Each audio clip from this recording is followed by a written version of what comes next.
Plano ng gobyerno na palawigin ang programang 20 pesos kada kilong bigas. Isasali na rin daw sa mga pwedeng bumili nito ang minimum wage earners. Live mula sa Quezon City, may unang balita si Bea Pinlac. Bea.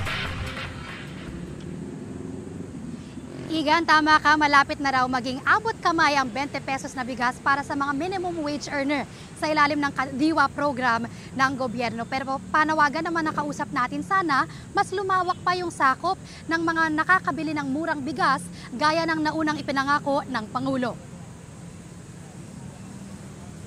Kung ngayon mga senior citizen, solo parents, persons with disabilities at indigents pa lang ang pwedeng makabili ng 20 pesos na bigas sa Kadiwa stores, sa susunod na buwan mabibili na rin ito ng minimum wage earners ayon sa Department of Agriculture. Bahagi ito ng kasunduan ng DA at Department of Labor and Employment. Sa ngayon, nasa 645 pesos ang daily minimum wage para sa mga empleyado ng non-agriculture sector sa NCR. Magandang balita raw ito para sa mga nakausap natin na mamimili. Pero may dagdag na hiling din sila sa gobyerno.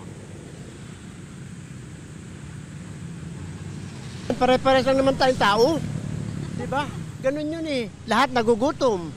Kaya kailangan walang pinipili. Dapat pwede kang bumili. Dapat naman talaga lahat. Kasi lahat naman kumakain, lahat nagugutom. Diba? Kailangan lahat ma-accommodate ng mga 20 pesos na bigas na yon.